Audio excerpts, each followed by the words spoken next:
অপরূপ TV online. Masud Raihan Jessore জেলা প্রতিনিধি। যশোরের মনিরামপুরে ভবদেহের জলাবদ্ধতায় শিক্ষা কার্যক্রম ভেসে গেছে পানিতে। 1 মাসেরও বেশি সময় ধরে হাঁটু পানিতে তলিয়ে আছে ভুলবাড়িয়া সরকারি প্রাথমিক বিদ্যালয়ের আঙিনা। শ্রেণীকক্ষ অচল হয়ে পড়ায় পাঠদান এখন চলছে বিদ্যালয় অভিভাবক কমিটির সভাপতি নিত্য বিশ্বাসের বাড়ির উঠানে। বাঁশ ও খুঁটি দিয়ে টানানো অস্থায়ী তাঁবুতেই চলছে ক্লাস, এমনকি পরীক্ষা। আমার স্কুলের নাম ভুলবাড়িয়া সরকারি প্রাথমিক বিদ্যালয়। আমার এখানে মাসখানিক থেকে খুব সমস্যা। আমার স্কুল ডুবে গেছে, সড়ক রাস্তা ডুবে গেছে, এখানে পারাপারে খুব সমস্যা। তারপর আমার 2 জন মহিলা শিক্ষক আছে, তারা জাতির সমস্যা, ছেলে মেয়েদের সমস্যা।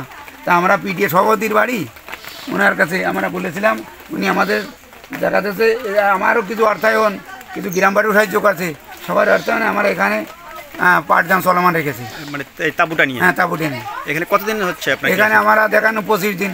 25 দিনের মতো পাঠদান করছি। এখন তো আজকে যে বাচ্চাদের পরীক্ষা, আজকে বাচ্চাদের ইংরেজি পরীক্ষা। আপনার শিক্ষা প্রতিষ্ঠান কর্মকর্তারা কোনো কিছু আপনাকে বলছে, কোনো উপদেশ দিয়েছে কিনা এরকম? আমি টিওর অনুমতি নিয়ে আসছি।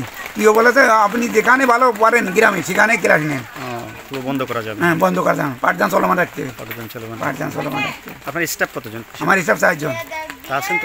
আছেন 3 জন, আর ওই ম্যাডাম ওই। ও না, উনি তো আসেনি। 4 জন আছেন। 4 জন আছেন। আচ্ছা।